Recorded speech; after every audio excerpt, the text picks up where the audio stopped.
జరగాలి కాబట్టి నిన్న కేంద్ర బడ్జెట్లో అన్యాయం జరిగింది కాబట్టి తప్పకుండా ప్రభుత్వం ఈరోజు ఏదైతే చర్చను పెట్టిందో దాన్ని మేము సంపూర్ణంగా స్వాగతిస్తున్నామన్న మాట మళ్ళొకసారి చెప్తా ఉన్నా అధ్యక్ష ఇప్పటిదాకా శ్రీధర్ బాబు గారు మాట్లాడిన మాట అక్కడ మేము 10 సంవత్సరాల నుండి మేము చెప్పింది అదే అధ్యక్ష, కొత్తదేమీ లేదు.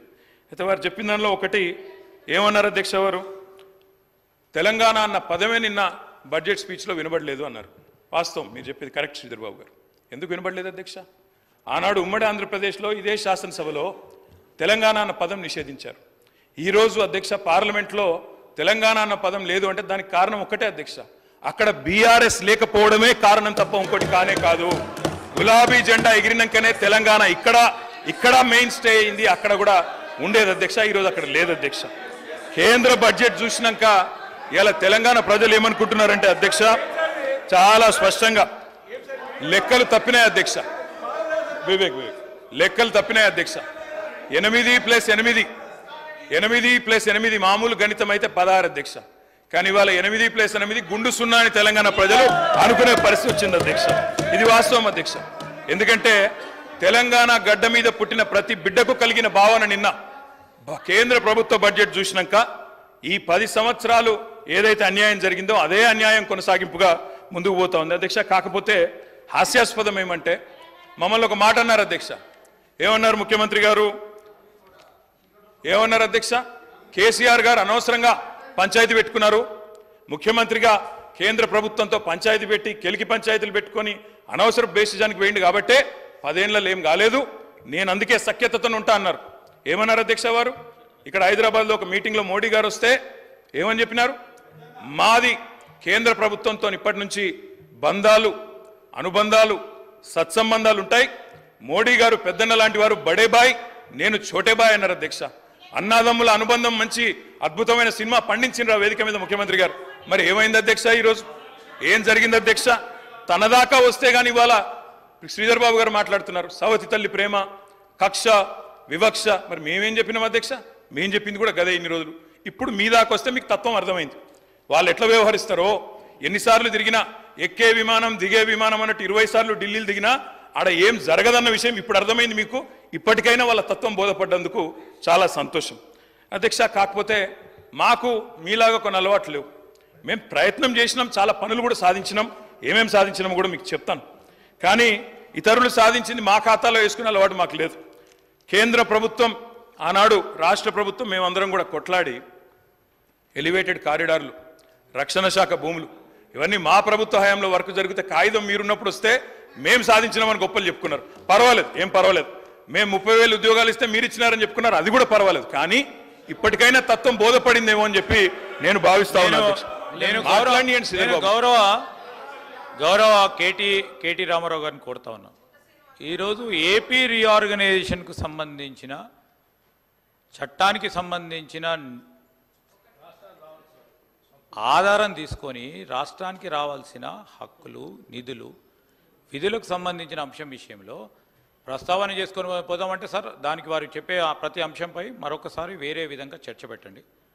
ఎంత దూరం వారు శాంక్షన్ చేయించారు, ఏ విధంగా శాంక్షన్ చేయించారు, ఎంతవరకు పోయింది, మేము ఏ విధంగా ముందుకెళ్ళాం, అవన్నిటి విషయంలో definitely we will give you answer అధ్యక్ష. అధ్యక్ష, దేశ అత్యున్నత సభ చట్టసభ పార్లమెంట్ అధ్యక్ష. పార్లమెంట్లో మరి ఏపీ రీఆర్గనైజేషన్ యాక్ట్ ఏదైతే ఉన్నదో దానిలో 2 రాష్ట్రాలకు హామీ ఇచ్చారు. అందులో 2014లో పాస్ అయినప్పుడు ఇటు ఆంధ్రాకి ఇటు తెలంగాణకి ఇద్దరికి కూడా హామీలు ఇచ్చినారు. ఇప్పుడు వారు చెప్పినట్టు 35 పైచీలకు హామీలు ఇచ్చారు.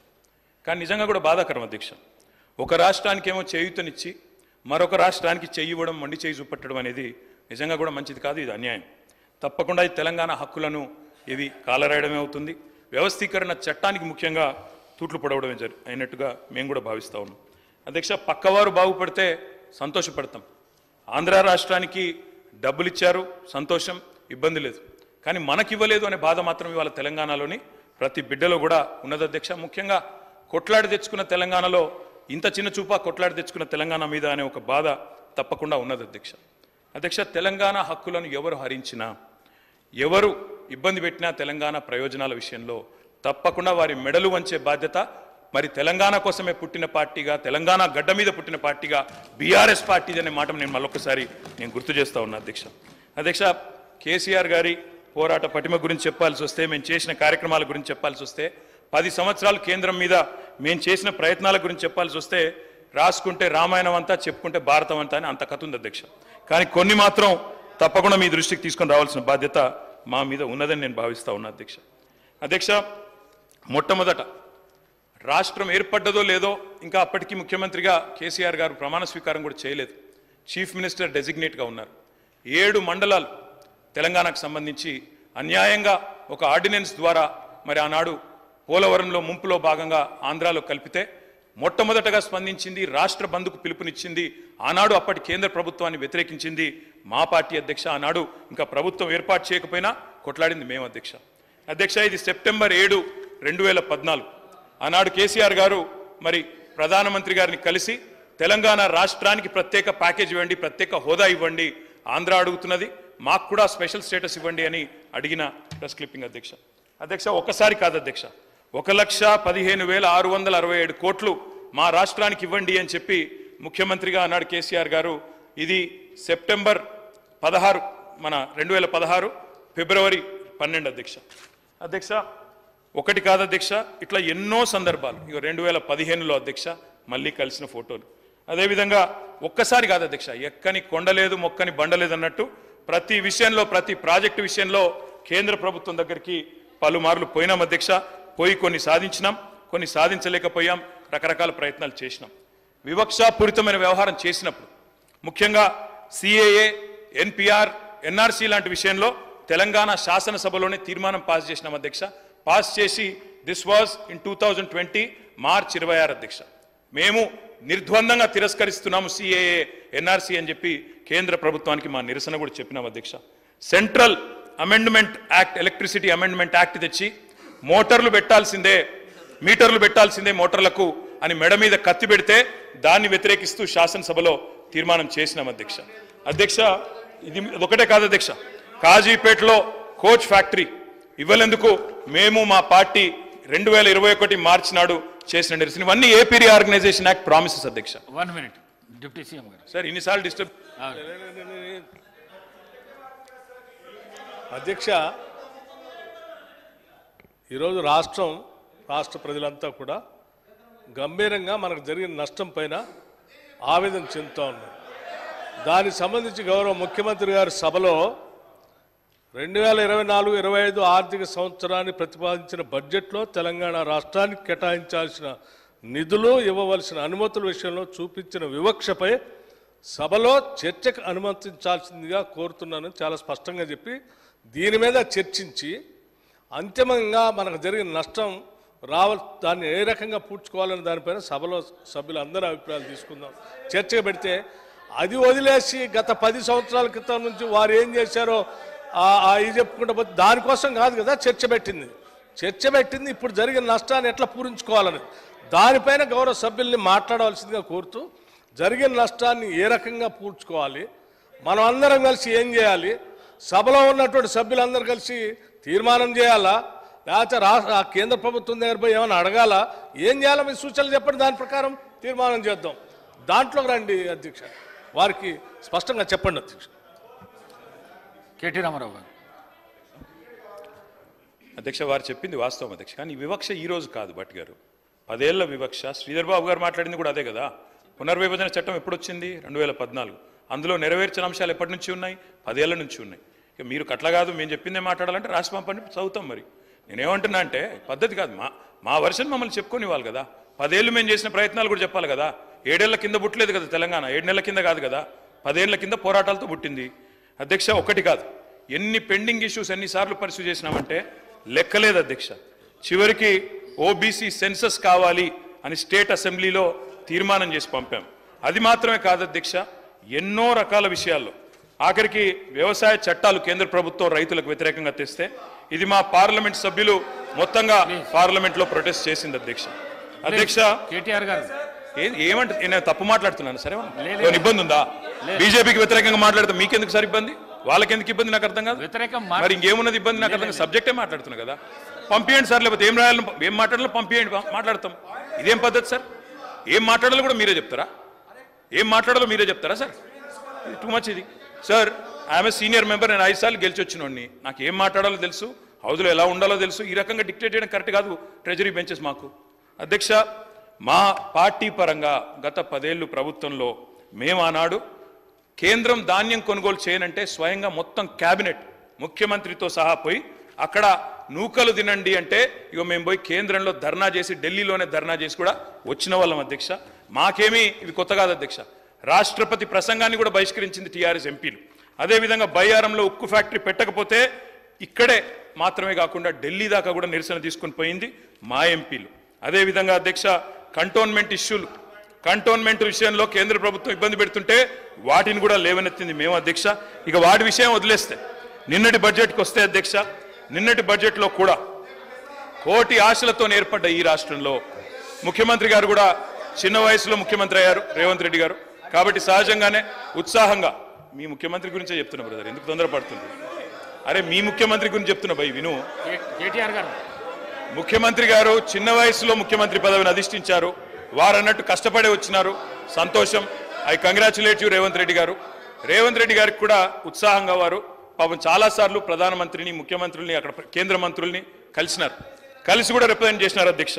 ఎన్నో విజ్ఞాపనలు, ఎన్నో వినతి పత్రాలు మేమిచ్చినట్టే మీరు కూడా ఇచ్చిన రేవంత్ రెడ్డి గారు. కానీ న్యాయం మీకు కూడా జరగలేదు. మేము చెప్పేది అదే, మొదటి నుంచి చెప్పేది అదే. ప్రొఫెసర్ జయశంకర్ గారు అధ్యక్ష ఎప్పుడు చెప్పేటోళ్ళు, యాచిస్తే రాదు తెలంగాణ, శాసిస్తే వస్తుంది అని చెప్పేటోళ్ళు అధ్యక్ష. ఇప్పుడు కూడా అదే చెప్తా ఉన్నాం తెలంగాణ ప్రజలకి. యాచిస్తే రాదు, శాసించే స్థితిలో తెలంగాణ ఉండాలి అధ్యక్ష. అందుకే మేము చెప్పేది అధ్యక్ష. ఆనాడు మేము సహకారం అందించిన కేంద్ర ప్రభుత్వానికి, సమరం సాగించిన తెలంగాణ ప్రయోజనాల కోసమే తప్ప ఏ రకమైన లాలూచి కానీ వ్యక్తిగతమైన ప్రయోజనాల కోసం కానీ రాజీ పడలేదు అధ్యక్ష. అధ్యక్ష, 7 మండలాలు గుంజుకున్నప్పుడు నిరసించింది మేమే, నిరసన చెప్పింది మేమే. ఒక్కసారి నేను అడుగుతా ఉన్నా అధ్యక్ష, 10 ఏళ్లలో మీరు 5 ఏళ్ళు కేంద్రంలో ఎంపీగా ఉన్నారు, ఒక్కటంటే ఒక్కరోజు గొంతు విప్పినరా అధ్యక్ష? ఎన్నడన్నా తెలంగాణ రాష్ట్రానికి రావాల్సిన హక్కుల గురించి పార్లమెంట్లో ప్రసంగించినరా అధ్యక్ష? హైకోర్టు విభజన ఏం సబ్జెక్ట్ మాట్లాడుతున్నా సార్, ఎందుకు డిస్టర్బ్ చేస్తారు? ఏం పద్ధతి? తీర్మానం ఏం పెట్టిండ్రు అది మాట్లాడండి. తీర్మానం పెట్టనే లేదు సార్. ఎక్కడ పెట్టిరు తీర్మానం? తీర్మానం ఎక్కడ పెట్టిరు? సీఎం గారు చెప్పిన దానికి ఏడ తీర్మానం ఎక్కడ పెట్టిరు సార్? నోటి మాటలతో తీర్మానాలు కావు. తీర్మానాలు ఎక్కడున్నాయి సార్? చర్చ ఇది, చర్చ మాట్లాడుతున్నా. చర్చ అంటే బడ్జెట్ పైన మాట్లాడండి. మీరు రాసియండి సార్, అదే చదువుతా. ఏం పద్ధతి ఇది? తీర్మానం లేదు, సబ్జెక్ట్ లేదు, మేము చర్చలో పాల్గొని మాట్లాడుతున్నాము. ఇట్లా ఎట్లా సార్ డిస్టర్బ్ చేస్తాం మీరు కూడా? అధ్యక్ష, నేను అడిగేది ఒకటే అధ్యక్ష, 10 ఏళ్లలో ఆనాడు బీఆర్ఎస్ ప్రభుత్వం ఉన్నప్పుడు ఎన్నడన్నా ఒక్కరోజు నిన్న ప్రవేశపెట్టిన బడ్జెట్ విషయంలో చర్చ అదే చెప్తున్నా సార్, నేను అదే చెప్తున్నా. 10 సంవత్సరాలు జరిగింది. మీరు టైం వచ్చినప్పుడు మీకు అవకాశం ఇస్తా, మీరు చెప్తురు. కానీ నిన్న పెట్టిన బడ్జెట్ విషయం దాని మీదే మాట్లాడుతున్నాం సార్, దాని మీదే మాట్లాడుతున్నాం అధ్యక్ష. హైకోర్టు విభజన విషయంలోనైనా పోరాటాలతోనే ఆనాడు కూడా సాధించుకున్నాం. మా ఎంపీలు పోరాటం చేసినారు, ఇక్కడ న్యాయవాదులు పోరాటం చేసినారు, అట్లే సాధించుకున్నాం. కృష్ణా జలాల విషయంలో ట్రిబ్యునల్ తేల్చాల, ట్రిబ్యునల్ ద్వారా రెఫర్ చేయాలని చెప్పి దాదాపు 10 ఏళ్లు వెంబడబడితే మొన్న చివరికి కేసీఆర్ గారు గట్టిగా నిలదీస్తే చివరికి కేంద్రం దిగొచ్చి కృష్ణా జలాల పంపిణీ విషయాన్ని మొన్న ట్రిబ్యునల్కి ఎన్నికల ముందు రెఫర్ చేసింది అధ్యక్ష. ఇది మేము సాధించిన అతిపెద్ద విజయం. అందుకే అంటున్నా అధ్యక్ష, శాసించి సాధించుకోవాలి తప్ప యాచిస్తే కేంద్రం లొంగదు అధ్యక్ష. మిషన్ కాకతీయ, మిషన్ భగీరథ ఇప్పుడే వారు చెప్పినారు శ్రీధర్ బాబు గారు, 24,000 కోట్లు ఇవ్వాలని నీతి ఆయోగ్ సిఫారసు చేసినా ఒక్క పైసా ఇవ్వలేదు అధ్యక్ష. అందుకే వారి నీతిమాలిన రాజకీయాన్ని అప్పుడు కూడా ఎండగట్టినాం, ఇప్పుడు కూడా ఎండగడతాం అధ్యక్ష. గిరిజన యూనివర్సిటీ కొర్రీలతో అడ్డం పెడితే చివరికి పోరాటాలతోనే సాధించినాం. కానీ ఈ బడ్జెట్లో ఒక్క పైసా కూడా యూనియన్ బడ్జెట్లో రాలేదు. దానికి తప్పకుండా శాసనసభ నుండి మనందరం ముక్త కంఠంతో తీర్మానం చేద్దాం, పంపుదాం కేంద్ర ప్రభుత్వానికి.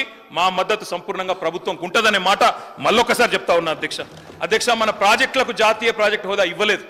అప్పర్ భద్ర, కెన్ బెత్వా ప్రాజెక్టులకు జాతీయ హోదా ఇచ్చారు, మనకి ఇవ్వలేదు. మన పాలమూరు రంగారెడ్డికి ఇవ్వలేదు, మన కాళేశ్వరానికి ఇవ్వలేదు, మన సీతారామకి ఇవ్వలేదు. అందుకే ఆనాడు అడిగినాం, ఈరోజు కూడా అంటా ఉన్నాం, మన శాసనసభ నుంచి తీర్మానం పాస్ చేయండి, తప్పకుండా మరి కేంద్ర వివక్షను ఎండగడదాం. అదేవిధంగా అధ్యక్ష, ఒకటి కాదు ఎన్నో విజయాలు కూడా సాధించినాం. కేంద్రం ఇవ్వలేదు అని చెప్పి దిక్కులు చూడలేదు అధ్యక్ష. ఎన్నో విజయాలు సాధించినాం. కాలంతో పోటీపడి బ్రహ్మాండంగా పర్యావరణ అనుమతులు సాధించి వాయు వేగంతో ప్రాజెక్టులు కట్టినాం. నిన్నగాక మొన్న చూశాను, బట్టి విక్రమార్క గారు సీతారామ ప్రాజెక్టు పంప్ హౌజులు పోయి ఆన్ చేసినారు అధ్యక్ష. అది కాలంతో పోటీ పడుతూ కట్టింది బీఆర్ఎస్ ప్రభుత్వం. పంపులు మీరు చాలు చేయొచ్చు కానీ కట్టింది కేసీఆర్ గారు అనే మాట ప్రజలందరికీ తెలుసు అధ్యక్ష.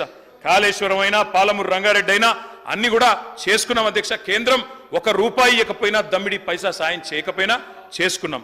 మా కొలువులు మాకే దక్కాలి అని ఒక ఉద్యమ నినాదాన్ని నిజం చేస్తూ 95% రిజర్వేషన్ నియామకాల్లో గవర్నమెంట్ నియామకాల్లో సాధించిన ఒకే ఒక్క రాష్ట్రం భారతదేశంలో తెలంగాణ అధ్యక్ష. ఈ విషయంలో కూడా కేంద్రానికి అభ్యంతరం ఉంటే ఒప్పించినాం, మెప్పించినాం, అల్టిమేట్ గా సాధించినాం అధ్యక్ష. కాజీపేట కోచ్ ఫ్యాక్టరీ గురించి వారు ప్రస్తావించారు శ్రీధర్ బాబు గారు. ఎస్, తప్పకుండా అన్యాయం జరిగింది కాజీపేట ప్రజలకి, వరంగల్ ప్రజలకి. అక్కడ కోచ్ ఫ్యాక్టరీ పెడతామని మాటిచ్చి మేము 10 ఏళ్లు పర్సూ చేస్తే ఆఖరికి ఒక రిపేర్ వ్యాగన్ ఫ్యాక్టరీ పెట్టినారు అధ్యక్ష. అది ఎంత మాత్రం కరెక్ట్ కాదు. తప్పకుండా కోచ్ ఫ్యాక్టరీ విషయంలో కూడా అందరం కూడా కలిసి కొట్లాడదాం. బయ్యారం ఉక్కు ఫ్యాక్టరీ, మా గిరిజన శాసనసభ్యులు ఉన్నారు ఇక్కడ, బయ్యారం ఉక్కు ఫ్యాక్టరీ కూడా ఇవ్వలేదు అధ్యక్ష. ఎన్నోసార్లు అడిగినాం, జరగలేదు. తప్పకుండా ఆ విషయంలో కూడా ప్రభుత్వంతో కలిసి వస్తాం, కలిసి నిలబడతాం. రాష్ట్ర ప్రయోజనాల విషయంలో ఎవరితోనూ కూడా రాజీ పడమనే మాట మళ్ళొక్కసారి విజ్ఞప్తి చేస్తా ఉన్నా అధ్యక్ష. కానీ మేము వారు ఇవ్వలేదని ఆగిపోలేదు అధ్యక్ష. భారతదేశంలో 157 మెడికల్ కళాశాలలు ఇచ్చి 156 నర్సింగ్ కళాశాలలు ఇచ్చి మనకు ఒక్కటి కూడా ఇయ్యకపోతే మనం ఆగలేదు అధ్యక్ష. ఆనాడు ముఖ్యమంత్రి కేసీఆర్ గారు, హెల్త్ డిపార్ట్మెంట్ ఆ రోజు చూస్తున్న హరీష్ రావు గారు జిల్లాకు ఒక మెడికల్ కాలేజ్ పెట్టి వాళ్ళు ఇయ్యకపోయినా మేము చేసుకున్నాం అధ్యక్ష. ఇవాళ Telangana is only state with medical college in each and every district అధ్యక్ష. వాళ్ళు నవోదయ పాఠశాలలు ఇవ్వలేదు. శ్రీధర్ బాబు గారు కరెక్ట్గా చెప్పారు, కేంద్ర విద్యాలయాలు ఇవ్వలేదు, నవోదయ పాఠశాలలు ఇవ్వలేదు. ఇవ్వకపోతే మేము ఊకోలేదు అధ్యక్ష. ఒకవైపు కొట్లాడినాం, మరొక వైపు 1000 గురుకుల పాఠశాలలు కూడా పెట్టి హైయెస్ట్ నెంబర్ ఆఫ్ రెసిడెన్షియల్ పాఠశాలలు పెట్టిన ఒకే ఒక్క రాష్ట్రం తెలంగాణ అధ్యక్ష. అధ్యక్ష, తెలంగాణ కొంగు బంగారం సింగరేణిని వాళ్ళ చీకట్లోకి నెట్టే కుట్రలు కేంద్ర ప్రభుత్వం చేస్తే ఈ రోజు కాదు అధ్యక్ష, మొదటి నుంచి వ్యతిరేకిస్తూ వచ్చినాం, అడ్డుకున్నాం. ఒక సింగరేణి కాదు, పబ్లిక్ సెక్టర్ అండర్టేకింగ్స్ అన్నిటి విషయంలో ఒకటే నిర్ణయం తీసుకున్నాం. తప్పకుండా ప్రభుత్వ రంగ సంస్థలను కాపాడాలనే కృతనిశ్చయంతో పనిచేశాం, చేస్తూనే ఉంటాం. కానీ మొన్న చాలా విచిత్రంగా అనిపించింది అధ్యక్ష. కిషన్ రెడ్డి గారు పిలుస్తారు, మా డిప్యూటీ సీఎం గారు పోతారు, ఇద్దరు సింగరేణి గనులను వేలం వేస్తుంటే చిరునవ్వులు చిందిస్తూ ఒకటే వేదిక పంచుకుంటుంటే మేమైతే ఆశ్చర్యపోయినాం అధ్యక్ష. వడ్లు కొనకుండా దాగుడు మూతలాడితే ఊరుకోలేదు అధ్యక్ష. రైతాంగం తరపున కేంద్రంలోని హస్తినాపురానికి పోయి ముఖ్యమంత్రి, మంత్రులు, ఎమ్మెల్యేలు, ఎంపీలు అందరం పోయి ఢిల్లీలో ధర్నా చేసి అక్కడ గర్జించినాం అధ్యక్ష. మోటార్లకు మీటర్లు పెట్టాలని మెడ మీద కత్తి పెట్టినా వినలేదు అధ్యక్ష. రైతుల కోసం మరి 30,000 కోట్ల ఆర్థిక వనరులు మన రాష్ట్రానికి రావాల్సినవి మెడ మీద కత్తి పెట్టినందుకు దాన్ని వదులుకోలేదు. మేము ఈ రోజు కూడా మళ్ళీ ఈ ప్రభుత్వాన్ని కూడా చెప్తా ఉన్నాం, దయచేసి మీరు రాజీ పడవాకండి. ఎందుకంటే వింటున్నాం కొన్ని విచిత్రంగా అనిపిస్తున్నది. విద్యుత్ సంస్కరణలు పెట్టి డిస్కాంలను ప్రైవేటీకరణ చేయాలని బీజేపీ చెప్తుంటే ఇవాళ ఇక్కడ రేవంత్ రెడ్డి గారు మొన్న ఒక ప్రకటన ఇచ్చారు అధ్యక్ష, హైదరాబాద్ పవర్ సర్కిల్ను అదానీ గారికి అప్పచెప్తామని. మరి ఈ విషయంలో దయచేసి నేను రాష్ట్ర ప్రభుత్వానికి విజ్ఞప్తి చేస్తా ఉన్నా, ప్రైవేటీకరణ పేరిట డిస్కాంలను ప్రైవేటీకరించే ప్రయత్నం చేయకండి, వాళ్ళ ఒత్తిడికి లొంగకండి. వాళ్ళు మోటార్లకు మీటర్లు పెట్టాలంటే దానికి లొంగవద్దని చెప్పి కూడా నేను ప్రభుత్వానికి విజ్ఞప్తి చేస్తా ఉన్నా అధ్యక్ష. గౌరవ సభ్యులు సభతో పాటు రాష్ట్రాన్ని కూడా తప్పుదోవ పట్టిస్తూ ఉన్నారు. ఇది మంచి సాంప్రదాయం కాదు అధ్యక్ష. ముఖ్యమంత్రి గారు ఎక్కడో ఎవరికో ప్రైవేటైజ్ చేయడానికి ఇస్తున్నారని చెప్పారని మాట్లాడుతూ ఉన్నారు. ఎక్కడ చెప్పలేదే, ఎక్కడ చెప్పారు, ఎవరు చెప్పారు? ఏదో పేపర్లో ఎవరో రాసిన దాన్ని పట్టుకొని అడ్డగోలుగా సభలో మీరు అట్లా మాట్లాడితే ప్రభుత్వం పైన మన అర్థం ఉందా? ఇది మినిమం ఉండాలి కదండి. గౌరవ సభ్యులు మీరు ఆ రకంగా సీనియర్ సభ్యులు అని చెప్పారు, అట్లా చెప్పేస్తే ఎట్లా? మాకేమో మీలాగా అడ్డగోలుగా ఏది పడితే అది చేసేవాళ్ళం కాదు. రాష్ట్ర ప్రయోజనాలే మాకు ముఖ్యం. మీరు ఇప్పుడు ఏదో మాట కూడా అన్నారు, ఖండించడం కాదు, అంటే లేని అంశాలని మాట్లాడి తప్పుదో పట్టించేస్తాం, మీరు ఖండించండి అని చెప్తే అది న్యాయం ఎట్లా వచ్చిందంటే అది కరెక్ట్ కాదు కదా. ఒకటి నెంబర్ 1. నెంబర్ 2, మీరు సింగరేణి కాలనీస్ గురించి కూడా ఏదో మాట్లాడారు, ఆక్షన్స్ గురించి. దానికి సంబంధించి డెఫినెట్గా ఎస్, మేము రెడీగా ఉన్నాం, దాని మీద చర్చకి సిద్ధమే. ఏదైనా ఒకరోజు షార్ట్ డిస్కషన్ తీసుకొని మాట్లాడదాం. మీ వల్ల ఏం జరిగింది నష్టం సింగరేణి కాలనీస్కి, మేము వచ్చిన తర్వాత సింగరేణి కాలనీస్కి ఎంత మేలు జరిగింది, రాష్ట్ర ప్రయోజనాలు ఎంత మేలు జరిగింది చర్చిద్దాం, మేము సిద్ధంగా ఉన్నాం. కానీ ఇప్పుడున్నటువంటి అంశం కేవలం కేంద్ర ప్రభుత్వం ప్రవేశపెట్టినటువంటి బడ్జెట్లో రాష్ట్రానికి జరిగినటువంటి నష్టం పైన సభలో చర్చ జరిగి తద్వారా ఒక తీర్మానం చేసి రాష్ట్ర ప్రయోజనాల కోసం మనందరం ఏం చేద్దామని అత్యంత ప్రజాస్వామ్యయుతంగా ఈ రాష్ట్ర ప్రభుత్వం చర్చకి తెరదీసింది. దాన్ని వదిలేసి పాతయన్ని ఏదేదో మాట్లాడతారు. 10 ఏళ్ళు ఈ రాష్ట్రాన్ని మేము ఇట్లా సర్వనాశనం చేశాం, ఇంకా చేస్తామని చెప్పుకుంటా పోతే ఏముంటుందండి? మీరు బాగా చేస్తే ఈ సమస్యలన్నీ ఎందుకుంటాయి అసలు? దయచేసి ఇప్పుడు 2-3 సార్లు చెప్పాం, మళ్ళీ చెప్తే మాకు కూడా మంచిగా ఉండదు. దయచేసి మీరు సబ్జెక్టులో రండి, ఏం చేద్దామో చెప్పండి.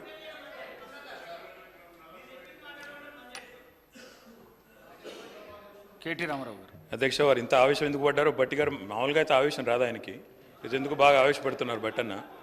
నేను వారికి ఒకటే అధ్యక్ష, వాళ్ళేమో సింగరేణి బొగ్గు గనుల ఆక్షన్ పెడతామని వాళ్ళు పిలుస్తారు, వీరేమో పోయి వేదిక పంచుకుంటారు. ఆ మాట నేను ప్రస్తావిస్తే వారికి కోపం వస్తుంది.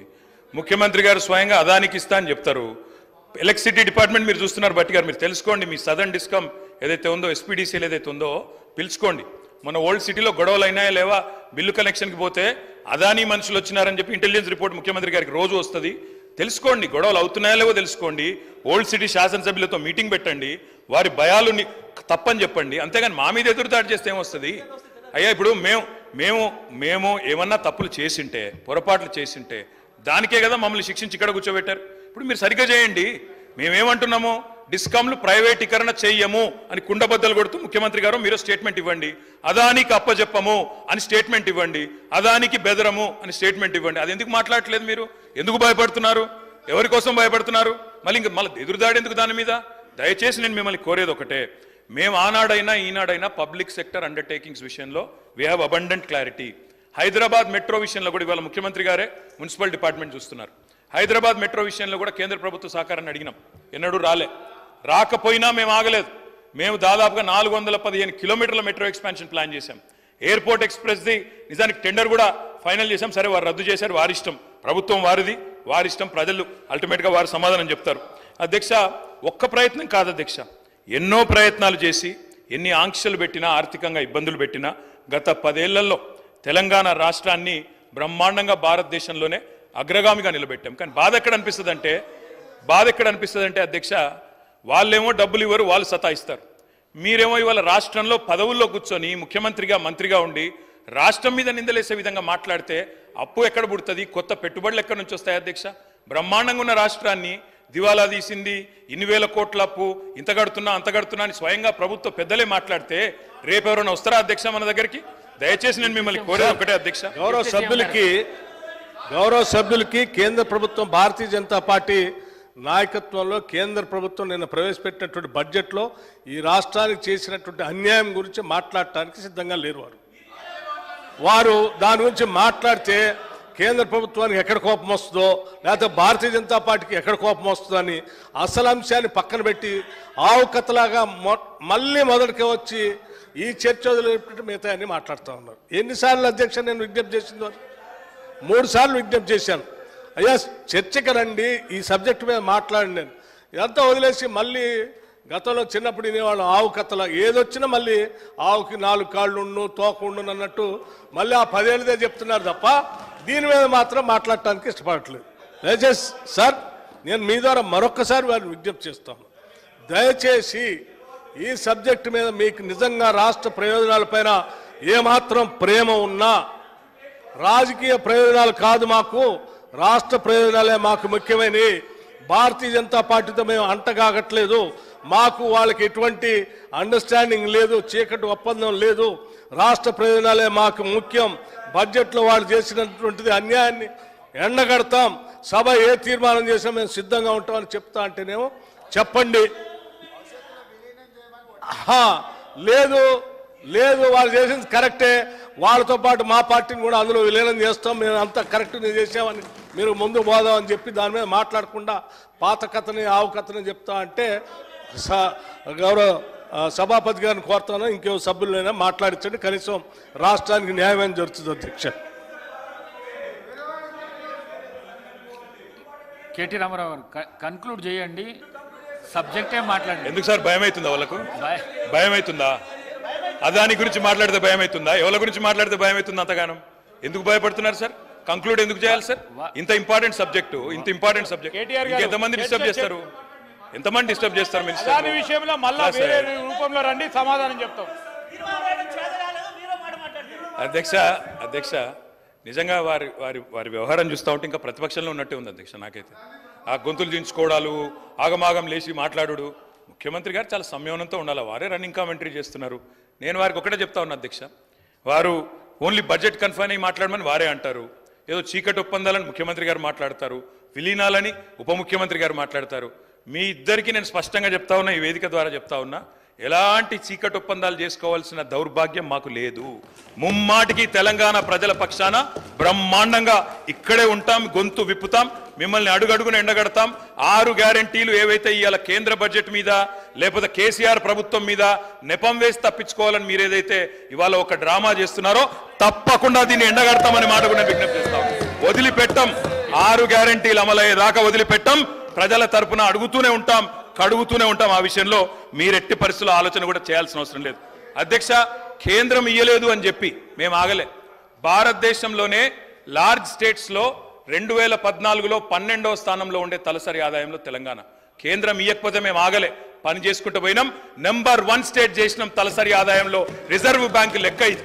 అధ్యక్ష, జిఎస్డిపి పెరుగుదలలో మన రాష్ట్రాన్ని మనమే తిట్టుకుంటే బయట ఒక దమ్మిడి కూడా పుట్టదు. మీకు అది ఆలోచించుకోండి. అధ్యక్ష, కేసీఆర్ మీద కోపం ఉంటే కేసీఆర్ని తిట్టండి, రాష్ట్రాన్ని తిడితే మీకే నష్టం, నడిపేది మీరు, 5 ఏళ్ళు ఇబ్బంది పడేది మీరు.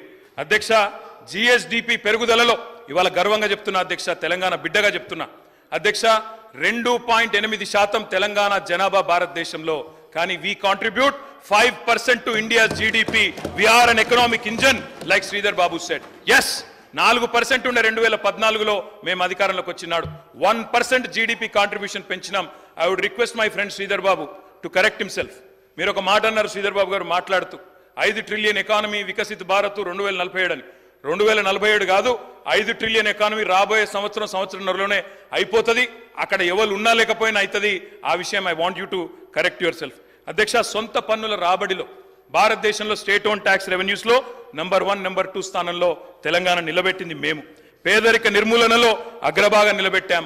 వ్యవసాయ విస్తరణలో కూడా అగ్రభాగం నిలబెట్టాం. పంజాబ్ను, హర్యానాను తలదన్ని 3.5 కోట్ల టన్నుల వరిధాన్యాన్ని పండించే స్థాయికి తీసుకొని పోయినాం.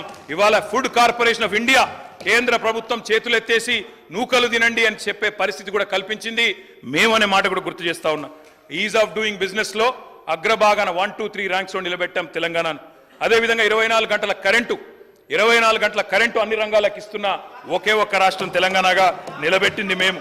హైదరాబాద్లో ఇప్పుడే వారు చెప్పారు, ఐటీ రంగానికి సంబంధించి ఐటీఐఆర్ గురించి యూనియన్ బడ్జెట్లో లేదని చెప్పారు. Yes, I agree with my friend Sridhar Babu. ITIR ఇయ్యాల్సిందే, 10 ఏళ్ళు అడిగినాం, ఇయ్యలే. మరి మీరు తెస్తామని మీ మేనిఫెస్టోలో పెట్టినరు, మరి 8 మంది ఎంపీలను ప్రజలు మీకు కూడా ఇచ్చిండ్రు. తెస్తారా, సస్తారా, ప్రజలు చూస్తారు, తప్పకుండా మిమ్మల్ని కూడా వదిలిపెట్టారనే మాట కూడా నేను విజ్ఞప్తి చేస్తా ఉన్నా. అధ్యక్ష, నేను ముగించే ముందు నేను ఒకటే కోరేది అధ్యక్ష, ఇక్కడ యూనియన్ బడ్జెట్ మీద ఇక్కడ గొంతు చించుకుంటే కాదు సార్. మీకు 99 మంది ఎంపీలు ఉన్నారు. పార్లమెంట్లో గలం విప్పండి, కొట్లాడండి. రాజ్యసభలో మేము కూడా 4 ఉన్నాం, కలిసి వస్తాం, కలిసి కొట్లాడదాం. తెలంగాణ ప్రజల ప్రయోజనాల విషయంలో రాజీ లేదు. మా పార్టీ పుట్టిందే తెలంగాణ కోసం. మా పార్టీకి తెలంగాణ ప్రజల ప్రయోజనాలే పరమావిధి. మా జెండా, మా ఎజెండా తెలంగాణమే. తప్పకుండా అది మారదు. మీరు ఎన్ని కలలు కన్నా, మీరు ఎన్ని రకాల ఊహలు చేసుకున్నా, మీకు ఎన్ని తప్పుడు ఇంటెలిజెన్స్ రిపోర్ట్లు వచ్చినా ముఖ్యమంత్రి గారు, మేము ఎక్కడ పోము, ఇక్కడనే ఉంటాం, మిమ్మల్ని నిలదీస్తూనే ఉంటాం. 6 గ్యారెంటీలు అమలయ్యేదాకా ఎంబడబడతాం. 15 ఆగస్టు లోపల రుణమాఫీ అన్నారు, 2 లక్షల రుణమాఫీ అన్నారు ఏకకాలంలో. ఇంతవరకు ఏది లేదు. అందుకే అధ్యక్ష, తప్పకుండా ఎండగడతాం. ఇవాళ మీరు ఎందుకు పెట్టినరో, ఎందుకు ఈ చర్చ పెట్టినరో కూడా మాకు తెలుసు. ఎందుకు పెట్టారు? మహేశ్వర్ రెడ్డి గారు,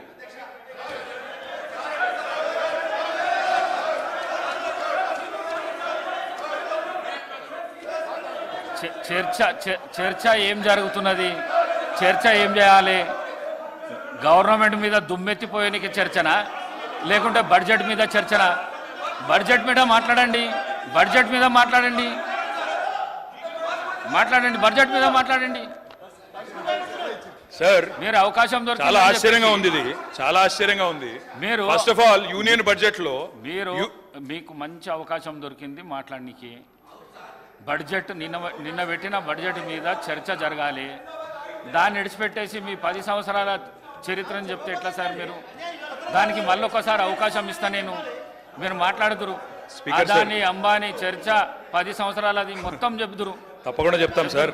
చెప్తురు గుజరాత్ మోడల్ చెప్తాం, చోటే బాయ్ బడే బాయ్ చెప్తాం, అదాని గురించి చెప్తాం, అన్ని చెప్తాం. కానీ అధ్యక్ష, మా నిబద్ధతను ప్రశ్నించినప్పుడు అడ్డగోలుగా ముఖ్యమంత్రి గారు మాట్లాడినప్పుడు తప్పకుండా సమాధానం చెప్పాల్సిన బాధ్యత మా మీద ఉంటుంది. వారు సబ్జెక్టులో ఉంటే మేము కూడా సబ్జెక్టులు ఉంటాం, వారు దాటితే మేము కూడా దాటాలి కదా సార్. అధ్యక్ష, ఒకటి మాత్రం వాస్తవం, మీరు చాలా గొప్పగా చెప్పినారు, యూనియన్ బడ్జెట్ మీద రాష్ట్ర ప్రభుత్వం చర్చ. ఎక్కడ జరగాలి సార్ చర్చ? ఇది కేంద్ర ప్రభుత్వంలో, కేంద్రంలో, పార్లమెంట్లో. అక్కడ కాంగ్రెస్ ఎంపీలు గొంతిప్పాలి, కొట్లాడాలి. ఇవాళ లోక్సభలో లేరు, మాకు లేరు ఎంపీలు, వాళ్ళకున్నారు. నిన్న పంజాబ్ ఎంపీలేమో రోడ్డు ఎక్కింది సార్. అక్కడ కేంద్రంలో బడ్జెట్ పెట్టగానే అన్యాయం జరగగానే పంజాబ్ ఎంపీలు రోడ్డు ఎక్కి కొట్లాడింది. ఇవాళ మీరు ఇక్కడ ఎందుకు పెట్టినో మాకు తెలియదా? అక్కడ ఒక్క పైసా రాలేదు కాబట్టి, 21 ట్రిప్పులు వేస్ట్ అయినాయి కాబట్టి, విమానం ఖర్చులు వేస్ట్ అయినాయి కాబట్టి, ముఖం చెల్లక ప్రజల్లో ఏం సమాధానం చెప్పుకోవాలో తెలవక ఈరోజు ఇక్కడ చర్చ పెట్టి ఒక ప్రహసనంలాగా చేస్తున్నారన్న విషయం మాకు తెలియదా సార్? ప్రజలకు తెలియదా? మేము అనేది ఒకటే సార్, ఇవాళ బడే బాయ్ చోటే బాయ్ అని అన్నదమ్ముల అనుబంధం పండిస్తే ఏమొచ్చింది సార్ రాష్ట్రానికి? మేము చెప్పింది అదే కదా, మొదటి నుంచి చెప్తుంది అదే కదా. దయచేసి నేను గౌరవ ప్రభుత్వాన్ని కోరుతా ఉన్నా, మీరు ఏ రకంగా దీన్ని ముందుకు తీసుకొని పోదామంటే మన రాష్ట్రానికి జరుగుతున్న అన్యాయం విషయంలో మేము తప్పకుండా మీకు అండగా నిలబడతాం, మేము మీతో కలిసి వస్తాం. మీరు గతంలో రాలేదు, మీరు పార్లమెంట్లో ఆనాడు తెలంగాణకు అనుకూలంగా మాట్లాడలేదు. ఇక్కడ రాజ్భవన్ అడ్డం పెట్టుకుని మమ్మల్ని ఇబ్బంది పెడితే మీరు వాళ్ళకండగా నిలబడ్డారు తప్ప తెలంగాణ రాష్ట్రానికి, తెలంగాణ ప్రజల ప్రయోజనాలకండగా మీరు పని చేయలేదు. కానీ మేము అట్లా చెయ్యం. 100కు 100% తప్పకుండా తెలంగాణ ప్రజల ప్రయోజనాలే పరమావిధిగా మేము నిలబడతాం. భవిష్యత్తులో కూడా 4 కోట్ల ప్రజల తరపునే కొట్లాడతామని చెప్పి మళ్ళొక్కసారి విజ్ఞప్తి చేస్తూ ఈ అవకాశం ఇచ్చినందుకు తమరికి ధన్యవాదాలు. జై తెలంగాణ. గౌరవ ముఖ్యమంత్రి గారు. స్పీకర్ సార్, ఒక మంచి